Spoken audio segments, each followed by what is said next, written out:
Hola, con este video comenzaremos el módulo de violencia doméstica y violencia doméstica contra la mujer. Lo abordaremos en 3 videos cortos. El primero, que es introductorio, presentaremos los objetivos de este módulo, la definición y clasificación de la violencia y la importancia del tema. En el segundo video, presentaremos los modelos explicativos del fenómeno y las formas de detección oportuna en un consultorio del primer nivel de atención. Y finalmente, en un tercer video, veremos las estrategias de abordaje. Nosotros con este módulo nos hemos planteado acercar al estudiante de medicina al conocimiento del fenómeno de la violencia doméstica desde la perspectiva del trabajo en el primer nivel de atención.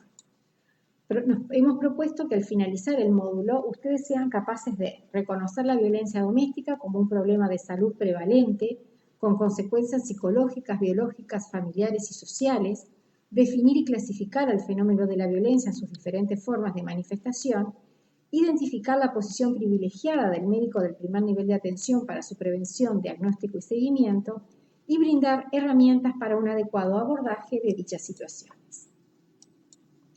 Nosotros iremos definiendo la violencia desde el concepto más general hasta el concepto de violencia contra la mujer, pasando por los conceptos de violencia interpersonal, doméstica y violencia de género. Esta es la clásica definición de la Organización Mundial de la Salud de violencia, que la define como el uso deliberado de la fuerza física o el poder, ya sea en grado de amenaza o efectivo, contra uno mismo, otra persona o un grupo o comunidad que cause o tenga probabilidades de causar lesiones, muerte, daños psicológicos, trastornos del desarrollo o privaciones. Y de este concepto yo quiero destacar el término poder.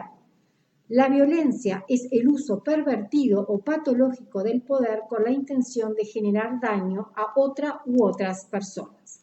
Como ustedes ven en la definición, ya se empieza a ver las formas de clasificación de la violencia. Entonces distinguimos la violencia autoinfligida, que es aquella que se ejerce contra uno mismo, ya sea a través de comportamientos suicidas o autolesiones, la violencia interpersonal, que es la ejercida entre 2 personas como mínimos o un grupo pequeño de personas, y dentro de la violencia interpersonal, que es la que compete a este módulo, nosotros distinguimos la que ocurre en el contexto familiar o la que ocurre fuera del contexto familiar y se da entre un grupo pequeño de personas. Por ejemplo, la violencia que ocurre en las instituciones educativas, que puede ocurrir en el trabajo, que puede ocurrir en el barrio entre bandas armadas, etc.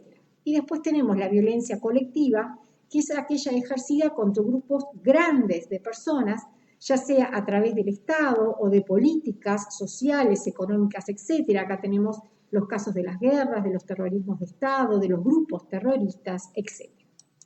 Entonces, dentro de la violencia interpersonal, distinguimos la violencia doméstica.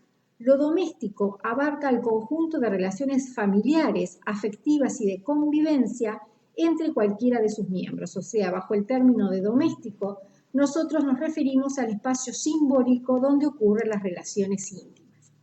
Dentro de la violencia doméstica podemos distinguir en términos generales y de forma arbitraria 4 grandes grupos que nos sirven para enfatizar dónde está el mayor impacto del daño generado. Entonces tenemos violencia física, en donde el mayor impacto está en la integridad corporal de la persona, violencia psicológica o emocional, en donde el mayor impacto se da en las conductas, comportamientos, creencias o decisiones de las personas, la violencia sexual, que es aquella en donde el mayor daño se da en los comportamientos sexuales de las personas, y la violencia patrimonial, que es aquella ejercida a través de retención de bienes, instrumentos de trabajo, documentos o recursos económicos. ¿Por qué digo que esta clasificación es arbitraria y sirve como para poner simplemente el énfasis del mayor daño? Porque difícilmente, si existe violencia física, no exista violencia psicológica o emocional.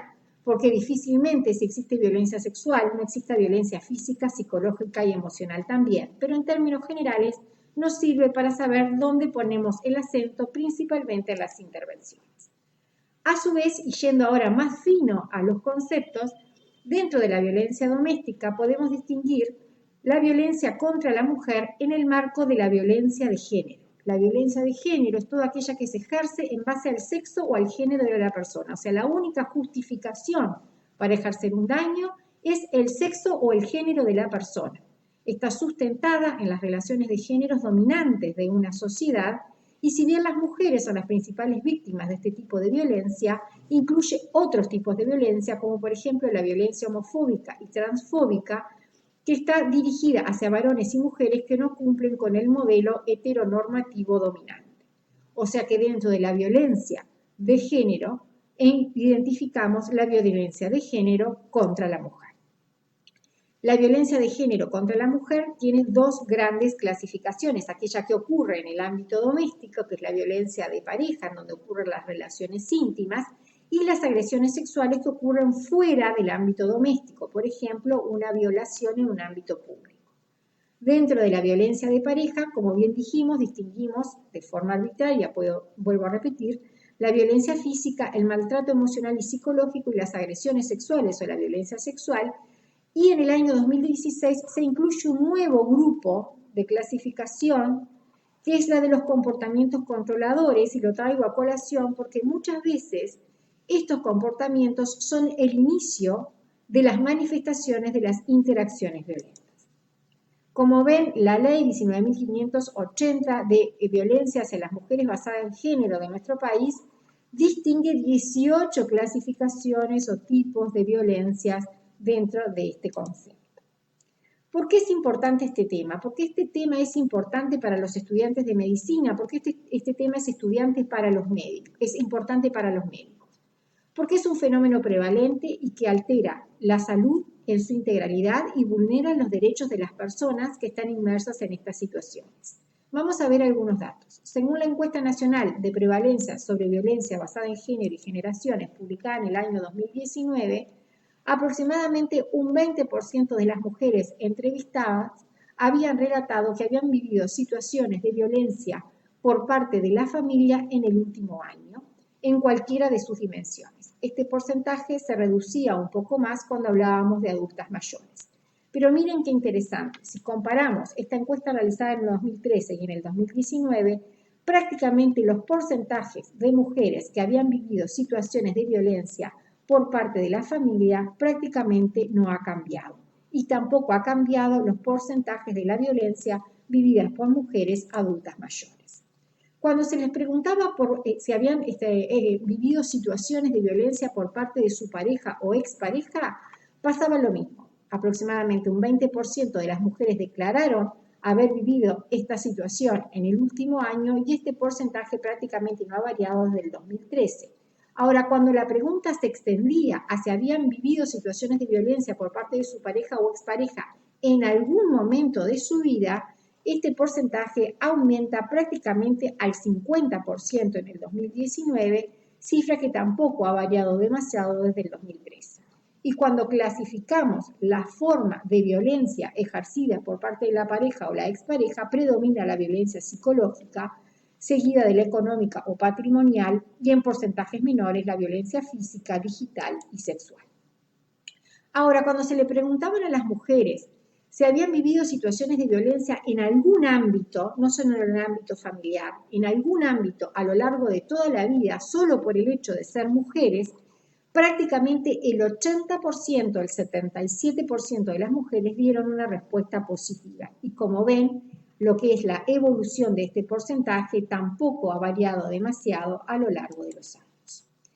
Estas son situaciones declaradas por las mujeres entrevistadas en esta encuesta. Ahora veamos cómo son los registros de denuncias realizados en torno a este tema de violencia doméstica y de género que ha registrado el Ministerio del Interior a través de su División de Políticas de Género, Observatorio de Violencia y Criminalidad. Los mismos fueron publicados en noviembre del año pasado y dan cuenta del periodo enero-octubre 2020. En este periodo se registraron 33.004 denuncias de violencia doméstica y asociadas, cifra que sí, como vemos acá, ha ido aumentando a lo largo de los años. Del 100% de estas denuncias, ¿cuál es el conflicto que más se denuncia? Bueno, son los conflictos familiares, pero referidos a las exparejas o vínculos afectivos sexuales, seguida por otros conflictos familiares que no están incluidos dentro de las exparejas o vínculos afectivos, y después un porcentaje muy menor son conflictos de otra índole. Dentro del tipo de violencia que se denuncia en estos casos, lo que predomina es la violencia psicológica y la violencia física, como ven acá en porcentajes muy similares. Las denuncias por violencia sexual, patrimonial o de identidad de género y orientación sexual son porcentajes menores a los anteriores. Por supuesto que el 71,2% de las víctimas que hacen estas denuncias son mujeres, un porcentaje menor son varones, el 30%, y en lo que tiene que ver con la relación del sexo, en los indagados es al revés, el 79% de los indagados son varones, un 20% son mujeres. Ahora, cuando los dividimos por tramos etarios de acuerdo al sexo de las víctimas de estas denuncias, vemos que en el grupo de niños de 0 a 12 años, el porcentaje de víctimas que realizan denuncias es prácticamente el mismo entre varones y mujeres, predominando fuertemente el sexo femenino en las denuncias desde los 13 años en adelante. Así como desde los 13 años en adelante y en lo que tiene que ver con los indagados, predominan el sexo masculino. O sea que, como vimos, en el año 2020, entre enero a octubre, se registraron 33.000 denuncias por violencia doméstica. Un 80%, un poco más, fueron las víctimas que realizaron estas denuncias. Sin embargo, prácticamente un 70% no había realizado denuncias previas. Para que esto quede como más gráfico, hay un promedio de 100 denuncias a diario por este tema en nuestro país, o sea que cada 13 minutos existe una denuncia por violencia doméstica en nuestro país. No obstante, si bien el número de denuncias ha aumentado a lo largo de los años, lo que da cuenta de que sin lugar a dudas ha habido un planteamiento de este tema a nivel social que ha hecho que las víctimas de violencia se animen a denunciar más, que ha mejorado esto de ser un fenómeno oculto. Igualmente, el número de homicidios de mujeres, niñas y adolescentes en situaciones de violencia doméstica se ha mantenido relativamente estable a lo largo de estos años, lo cual tiene como lectura de que es un fenómeno consolidado en nuestra sociedad y esto nos tiene que realmente alarmar. Un fenómeno consolidado con repercusiones inmediatas, duraderas, obvias o evidentes, pero también ocultas y que tiene impacto en la mortalidad de las personas involucradas. Muchas gracias.